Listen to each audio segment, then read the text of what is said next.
Class 10 का पहला chapter है जिसमें प्रकाश का परावर्तन। इसके विषय में बहुत सा थ्योरी पढ़े हुए हैं। इसमें दर्पण सूत्र, अवतल उत्तल दोनों में किरण आड़े खींचने का नियम सब पढ़ाया गया। फिर कुछ थ्योरी है वह भी पूरा कर देंगे, जिसमें आखिरी छोर पर पहुँचे या आवर्धन के विषय में इसका जान। यह आवर्धन क्या होता है ये जान। आवर्धन का अंग्रेजी होता है मैग्निफिकेशन। आवर्धन यह बताता है प्रतिबिंब की ऊंचाई और बिंब की ऊंचाई में तुलना। तो किस तरह इसे परिभाषित किया गया है, जैसे मैथमेटिकल टाइप से ही परिभाषित किया गया। तो प्रतिबिंब की ऊंचाई और बिंब की ऊंचाई के अनुपात को आवर्धन कहते हैं। प्रतिबिंब की ऊंचाई और बिंब की ऊंचाई के अनुपात को आवर्धन कहते हैं। मतलब आवर्धन तो यह एक अनुपातिक राशि है। यह अनुपातिक राशि है। किसका किसका अनुपात है? तो प्रतिबिंब की ऊंचाई और बिंब की ऊंचाई का अनुपात। मतलब साफ स्पष्ट है कि आवर्धन यह बताता है कि प्रतिबिंब जो है यह बिंब की अपेक्षा बड़ा है या छोटा है, अर्थात कितना गुना है। यह राशि जो बताएगा वह आवर्धन कहलाता है। तो यही वह आवर्धन। आवर्धन का मान नंबर के रूप में है। यह एक राशि अनुपात है। तो प्रतिबिंब की ऊंचाई और बिंब की ऊंचाई के अनुपात को आवर्धन कहते हैं।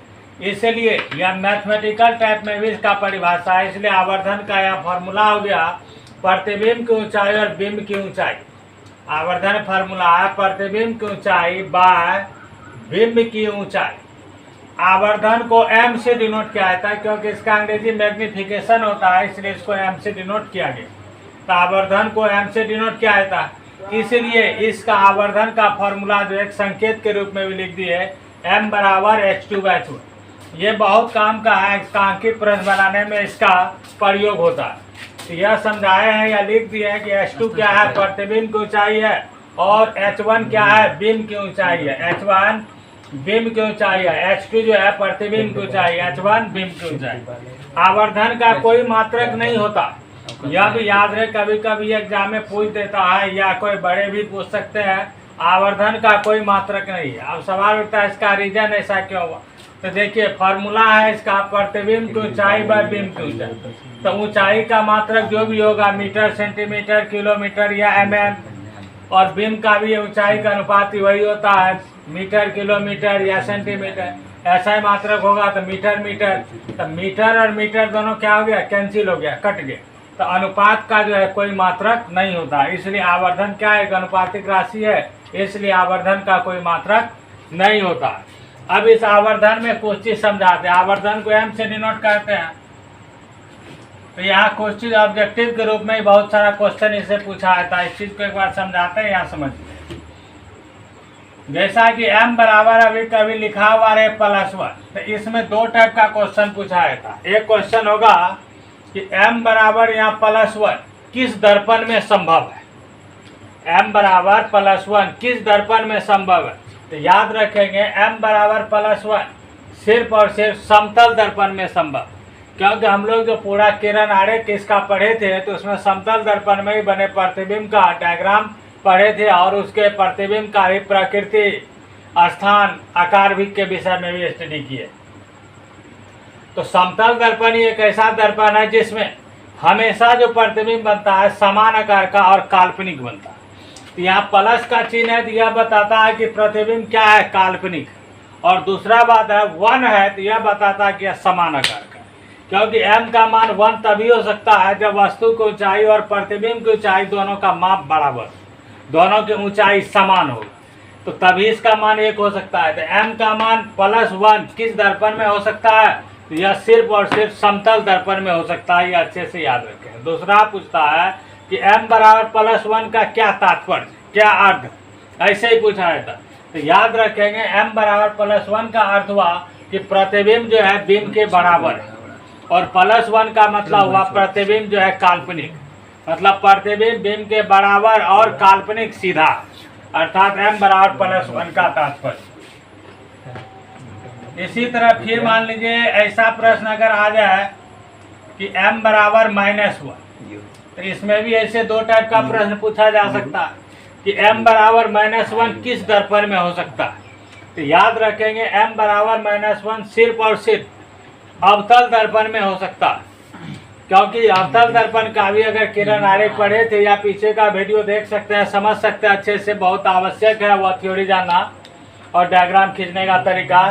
तो ये अवतल दर्पण में प्रतिबिंब वास्तविक और समान आकार का बनता है। वह भी स्थिति याद करा देते हैं जब बिंब वक्रता केंद्र पर रखा है था।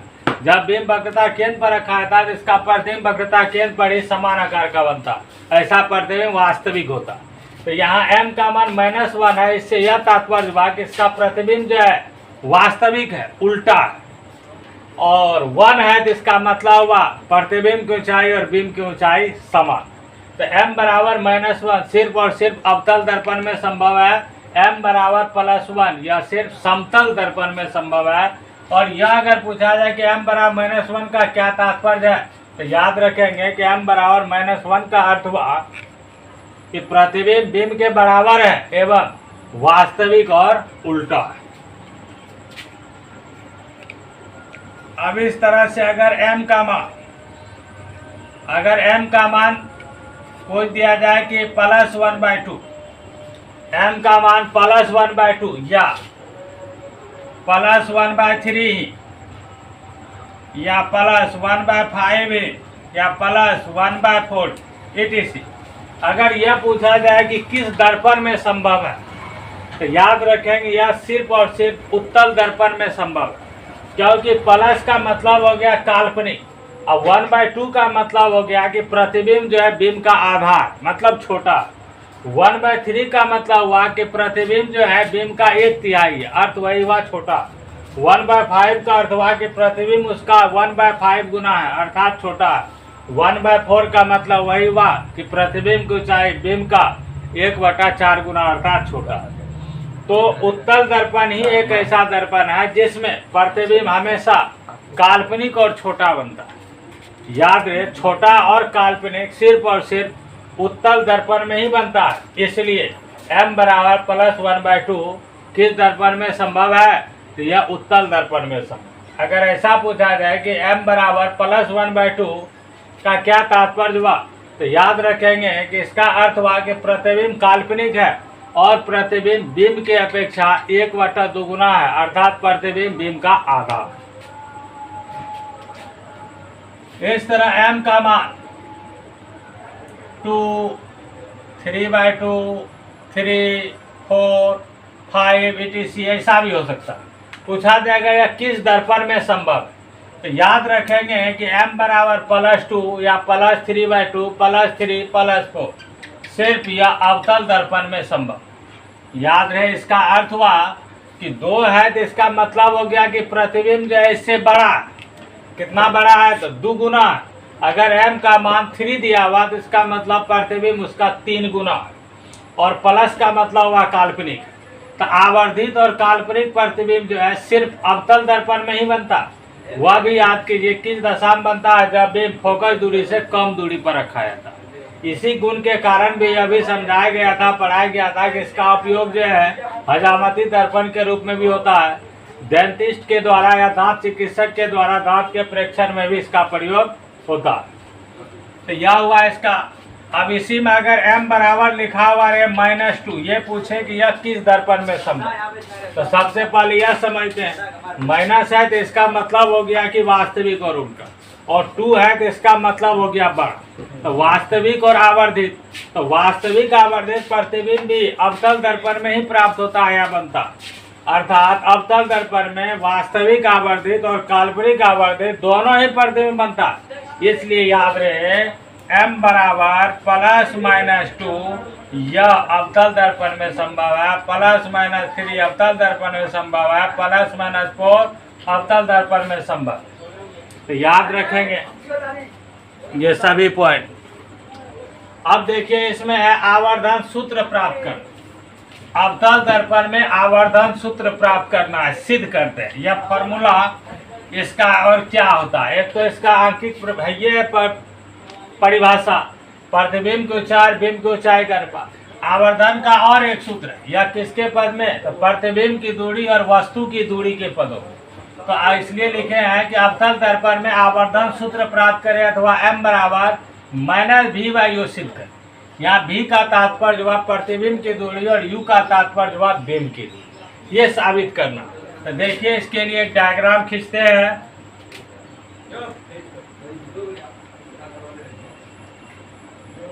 ये अवतल दर्पण बना है चांद की सहायता से, ये लकीर डाले, ये हो गया ध्रुव पोल, यहाँ दिए वक्रता केंद्र, बिंब को रखे अनंत और वक्रता केंद्र के बीच, इससे किरण गया जो वक्रता केंद्र से होकर गया, और यह क्या होता है, दर्पण से टकराकर पुनः उसी पथ पर लौट जाता, क्योंकि वह किरण जो वक्रता केंद्र से होकर जाती है लंबवत होता है और दर्पण से टकराकर उसी पथ पर लौट जाती है। दूसरा किरण लिए ये ध्रुव पर जो प्रकाश के परावर्तन के अनुसार क्या होता है, रिटर्न हो जाता है, अर्थात ये आई आपतन कोण और ये परावर्तन कोण, यह बराबर हो। ये बिंब का नाम रखे, ये भी यहाँ प्रतिबिंब देखिए, परावर्तित किरण दोनों इस जगह कटा है, इसका प्रतिबिंब यहाँ बने, इसका नाम रख दिए ए डैश बी डैश। ये 90 के कोण पर स्थित होता है, यह इसका किरण आरेख बना, रूल के अनुसार ही बना यह किरण आरेख। तो इसमें लिखते हैं माना कि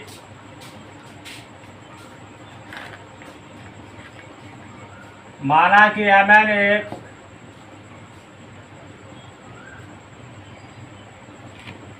अवतल दर्पण है,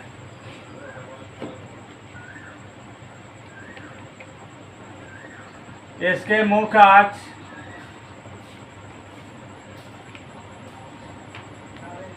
PC पर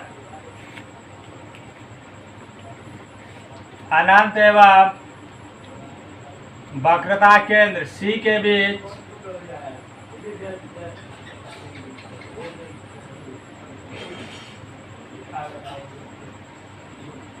बिंब AB स्थित है।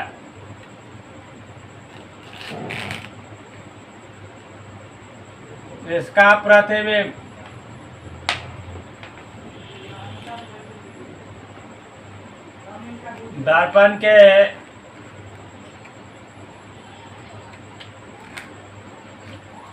दर्पण के सामने C तथा F के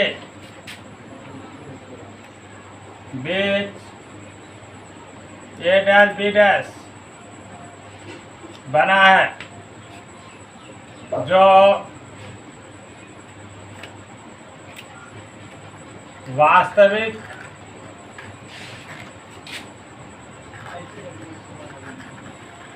उल्टा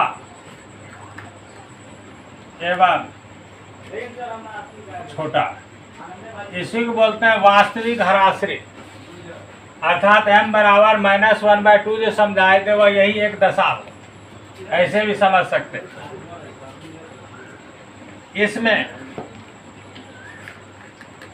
देखिए यहाँ लेके P से लेकर के A तक का जो डिस्टेंस है इसे बोलते हैं वस्तु की दूरी, इसे हम लोग U से डिनोट करते हैं। P से लेकर के A डैश, जहाँ प्रतिबिंब है उसके बीच की दूरी को हम लोग A डैश P से डिनोट करते हैं, या V के बराबर होता है। प्रतिबिंब की दूरी को V से डिनोट करते हैं। इसके बाद इसमें AB, AB क्या है, वस्तु की ऊंचाई है, इसे H1 से डिनोट करते हैं। A डैश B डैश क्या होता है, प्रतिबिंब, इसको H2 से डिनोट करते। तो इसमें यह संकेत लिखे, चिन्ह परिपाटी का प्रयोग इससे आगे होगा। तो इसमें आवर्धन सूत्र प्राप्त करना, तो इसके लिए देखिए इस पिक्चर में एक त्रिभुज पर नजर डाल, ABP, यह एक ट्रायंगल है, ध्यान दीजिए, ABP मतलब ये APB, तो ट्रायंगल ABP, और दूसरा ट्रायंगल लेना है A dash B dash P, A dash B dash P, ये एक triangle A dash B dash P। तो इस दोनों ट्रायंगल में समरूप करने का शर्त ढूंढे। तो देखिए इसे समरूप करने के लिए इसका एंगल ए और इसका एंगल ए डैश, इस ट्रायंगल के एंगल ए, इस ट्रायंगल के एंगल ए डैश, ये वाला और ये वाला बराबर है। और बराबर होने का कारण हुआ कि ये 90 डिग्री। इस ट्रायंगल का एंगल पी और इस ट्रायंगल का भी एंगल पी, ये बराबर हुआ। ये क्यों हुआ? तो यह परावर्तन के नियम से आई बराबर, यानी कहा भाई आई आपतन कोण, ये परावर्तन कोण, परावर्तन के नियम से बराबर होता आपतन कोण और परावर्तन। ये शर्त पूरा कर गया ए, तो इसलिए ए समरूपता से त्रिभुज जो है दोनों देखिए ए बी पी, समरूप त्रिभुज हो गया ए डैश बी डैश बी। जब दोनों त्रिभुज समरूप है तो समरूप त्रिभुज के संगत भुजानुपाती, तो यहाँ है ए बी भुजा और इसका संगत भुजा हुआ ए डैश बी डैश, और इसका हो गया ए पी है, इसका हो गया ए डैश पी। ये दोनों भुजाएं क्या है? अनुपाती। अब यहाँ क्या करना है? तो चिन्ह परिपाटी का इस्तेमाल करना। तो यहाँ लिखे चिन्ह परिपाटी, तो चिन्ह परिपाटी के अनुसार ए बी जो है वस्तु की ऊंचाई हमेशा पॉजिटिव होता प्लस h1। ये रहा प्रतिबिंब की ऊंचाई ए डैश बी डैश, वास्तविक प्रतिबिंब है, इसका चिन्ह क्या होगा? माइनस में, इसलिए माइनस h2। उसके बाद है ए पी, यह हुआ वस्तु की दूरी, हमेशा निगेटिव होता। ए डैश पी, यह हुआ प्रतिबिंब की दूरी, या वास्तविक होने के कारण इसका भी चिन्ह निगेटिव। अभी सब का मान इसमें रखेंगे, तो ए बी की जगह क्या रखेंगे? प्लस h1, ए डैश बी डैश की जगह माइनस h2, ए पी की जगह माइनस u, ए डैश पी की जगह माइनस। इस h2 h1 को उलट देते, नीचे का ऊपर, ऊपर का नीचे। ये माइनस माइनस कैंसिल हुआ, यहाँ का जो माइनस है इस तरफ मल्टीप्लाई कर दिए, या माइनस माइनस यहाँ से कैंसिल कर दिए, तो यहाँ माइनस जी बाई यू बचा। अब देखिए h2 व h1 को क्या कहा जाता है? h2 व h1 जो अनुपात है इसी को m बोलते हैं। तो m बराबर हो गया माइनस भी बाई यू, ये प्रूव्ड हो गया। और यहाँ लिख देंगे चूंकि h2 व h1 इक्वल है, जो हम लोग पहले परिभाषा में पढ़े हुए हैं। तो यह हुआ अवतल दर्पण में आवर्धन सूत्र ज्ञात करना, जो कि इम्पोर्टेंट है, याद रखेंगे फॉर्मूला भी और सिद्ध करने का तरीका। अब इसी में आएगा उत्तल दर्पण में भी आवर्धन सूत्र प्राप्त करना है, सिद्ध करना। तो देखिए उत्तल में ही प्राप्त करते हैं। अभी उत्तल दर्पण में आवर्धन सूत्र, अभी अवतले पढ़े, अब उत्तल दर्पण में आवर्धन सूत्र प्राप्त करना है, या m बराबर माइनस भी बाई यू सिद्ध करना। तो यहाँ चांद की सहायता से उत्तल दर्पण बनाए, अनंत और दर्पण के बीच एक बीम ए बी रखे, इसका 2 किरण खींचे, एक किरण क्या किए? सी तक ले, तो ये दर्पण से टकराकर यहाँ से लौट जाता है, जिसे पीछे की तरफ बढ़ाए तो सी से निकलता हुआ प्रतीत होगा। दूसरा किरण क्या किए? यहाँ ध्रुव पर लिए, जो कि प्रकाश के परावर्तन के अनुसार रिटर्न होगा, इसे पीछे की तरफ बढ़ाए तो यहाँ प्रतिबिंब बना काल्पनिक। अर्थात उत्तल दर्पण में जो प्रतिबिंब बनता है काल्पनिक, सीधा और छोटा होता है। तो देखिए इससे प्रतिबिंब क्या है? ए डैश बी डैश है, जो कि किरण नाड़ी पढ़ते ही है। तो आवर्धन सूत्र प्राप्त करने के लिए या दर्पण सूत्र प्राप्त करने के लिए अगर ऐसा किरण नाड़ी बनाया जाए तो बहुत ही आसानी से दर्पण सूत्र और आवर्धन सूत्र प्राप्त होता है। इसलिए ऐसा बना। तो माना क्या, मैंने एक उत्तल दर्पण है जिसके मुख अक्ष पर अनंत और दर्पण के बीच ये भी बीम रखे हैं, ये भी बीम, इसका प्रतिबिंब दर्पण के पीछे, दर्पण के देखिए यहाँ पीछे बना है, जो क्या है? काल्पनिक है, सीधा है, छोटा। इसमें ए पी क्या है? वस्तु की दूरी। ए डैश पी क्या है? प्रतिबिंब की दूरी। ए बी क्या है? वस्तु की ऊंचाई। ए डैश बी डैश क्या है? प्रतिबिंब की ऊंचाई। चिन्ह परिपाटी से प्रयोग नहीं है, आगे चिन्ह परिपाटी प्रयोग करें। तो इसमें भी देखिए यहाँ ट्रायंगल, तो यहाँ ट्रायंगल ए बी पी तथा triangle A dash B dash P, इन दोनों ट्रायंगल में देखिए तो एंगल ए, इसका एंगल ए और इसका एंगल ए, इस ट्रायंगल के एंगल ए, इसका एंगल ए डैश, ये क्या है? बराबर। बराबर होने के कारण हुआ 90 डिग्री। फिर इसमें देखिए इसका एंगल ए और इसका एंगल पी, यह बराबर है। इसका बराबर होने का कारण हुआ, यहाँ देखिए आई और आर, ये आई और आर क्या है, इसका बराबर है परावर्तन के नियम से। यहाँ आर और वन सम्मुख कोण के रूल के अनुसार यहाँ बराबर हो, तो जब ये दोनों आर वन के बराबर आई आर के बराबर, तो इसका मतलब आई और वन भी बराबर होगा। तो यहाँ लिख देते हैं दोनों शर्त, क्योंकि आई जो है आर के बराबर परावर्तन के अनुसार और आर जो है एंगल वन के बराबर सम्मुख, इसलिए यह दोनों बराबर हुआ। तो दोनों त्रिभुज के समरूप होने के दोनों शर्त यहाँ पूरा हुआ, इसलिए ए समरूपता से जब दो त्रिभुज में दो कोण बराबर होता है तो वह क्या होता है, समरूप हो जाता है। तो इसमें ए एंगल समरूपता लगा, तो इसमें यहाँ त्रिभुज ए बी पी समरूप त्रिभुज ए डैश बी डैश पी। तो जब दोनों त्रिभुज समरूप हुआ तो इसका संगत भुजा ए बी, इसका संगत भुजा ए डैश बी डैश, और इसका ए पी और इसका हो गया ए डैश पी। तब इसमें चिन्ह परिपाटी का प्रयोग करके यू भी का मान रखेंगे। तो यहाँ लिखते हैं चिन्ह परिपाटी,